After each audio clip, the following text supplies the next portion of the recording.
By 1750 BC, the Indus Valley civilization was buckling under massive floods and rapid climate shifts. Its meticulously planned cities were slowly being abandoned. As the brick walls crumbled, the unique cultural identity of these people faded with them, including religious icons like this distinctive one-horned animal. For the next 2.5 centuries, the subcontinent entered a transitional void. Populations dwindled, and once thriving river valleys baked into fractured clay. This prolonged vacuum left the region ideologically and geographically vulnerable, clearing the path for a new cultural force to move in and reset the social order. Around 1500 BC, that silence was broken by a group migrating from Central Asia, the Aryans. They were a rural, pastoral society.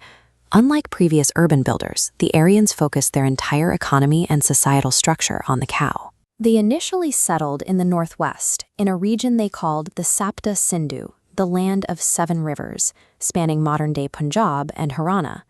This arrival created immediate friction. The Aryans brought a new language, Sanskrit, and used it to distinguish themselves as superior to the indigenous Dravidian and tribal populations. This wasn't a simple migration. It was the introduction of a new social ranking, where language and heritage began to dictate one's value in the eyes of the settlers. This early Rig Vedic period, from 1500 to 1000 BC, saw a sudden burst of intellectual and literary creation. They established a new moral framework through the 4 Purusharthas, Dharma, Artha, Kama, and Moksha, which define the duty, prosperity, desire, and liberation of the individual. This textual foundation grew into grand epics like the Ramayana and the Mahabharata, which began as the 8800-verse Jai Samhita. This culture was exported across the subcontinent by influential sages.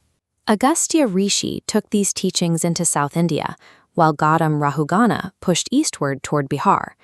The eastern expansion is still remembered through the myth of Gautam Rahugana's dropped fire. When his sacred flame was extinguished in a river near Pataliputra, he cursed the region as an untouchable land. By spreading these stories and the prestigious Sanskrit language, the Aryans were able to integrate the subcontinent into their world.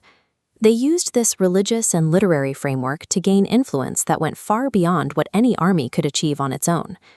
Despite their focus on superiority, this early society organized its people based strictly on karma, or their actual occupation.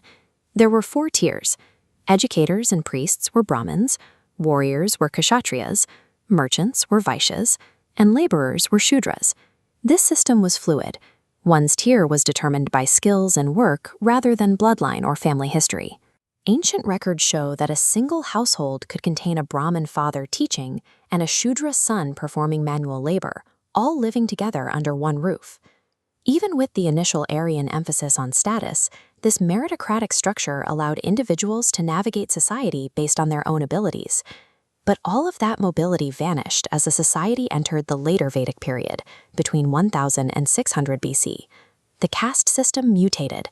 Status was no longer earned through work. It was dictated by lineage. A teacher born to a merchant remained locked in the Vaishya tier. Regardless of knowledge, they could not be legally recognized as a Brahmin. This structural shift permanently disadvantaged the indigenous populations. Because they occupied the margins of the early system, this lockdown trapped them and their descendants in the lowest tiers of servitude. It created a sharp contrast. The same era that produced enduring philosophical texts also built a localized reality of social inequality. The Vedic period ended with 2 distinct legacies: a collection of literary epics that remain foundational to the region today, and a birth-based social structure that permanently altered the lives of millions.